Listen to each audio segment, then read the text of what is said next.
Hello and welcome to Thought for July the 26th. Our readings are 2 Samuel chapter 12, Jeremiah chapter 16 and Matthew chapter 27. And our thought is, I have sinned against the Lord. As God sees our lives, all wrongdoing is against him. Are we sufficiently aware of his oversight of our lives? Paul became dramatically aware and was to write, none of us lives to himself.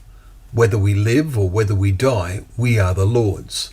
Romans 14 verses 7 and 8. Therefore, as we read today of David being confronted by the prophet Nathan, whom God had sent to him to make him conscious of the terrible reality of his sin of adultery with Bathsheba, and in arranging the death of her husband, the eyes of David's mind are suddenly opened, and he said, I have sinned against the Lord. 1 Samuel 12 verse 13. We are astonished at the blindness of David. Let's try to understand why he was so blind to the evil of his actions.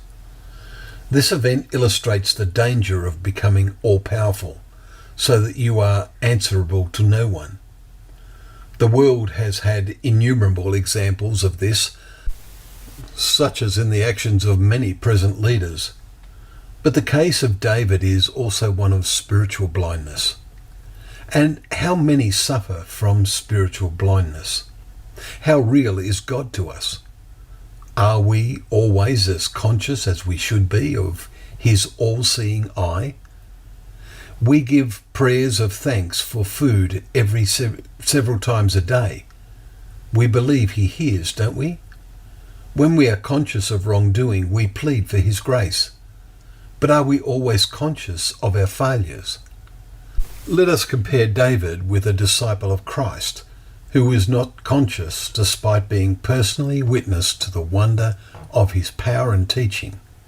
We read today in Matthew of how he came into the temple and threw down 30 pieces of silver and declared, I have sinned by portraying innocent blood. Chapter 27 verse 4. We suspect he had expected Jesus to escape in some way from their custody, as he had seen happen in the past. For example, in Luke chapter 4 verse 29, when they took Jesus to the brow of the hill so they could throw him down the cliff. So Judas, we think, anticipated gaining 30 pieces of silver to add to his takings. John 12 verse 6, which he took from the bag. As he was the sort of treasurer to the group, maybe he reasoned that his takings were a sort of commission for looking after the money. It is amazing how the human mind can justify to themselves some of the things they do. And Judas thought he could serve Jesus and serve mammon or money at the same time. How many do that today? Some leaders of church groups have become very wealthy. David's son Solomon was to write in his God-given wisdom, do not toil to acquire wealth. Be discerning enough to desist. When your eyes light on it, it is gone, for suddenly it sprouts wings, flying like an eagle. Proverbs 23 verses 4 and 5. Let us be very vigilant not to sin against the Lord, for all wrongdoing is against him.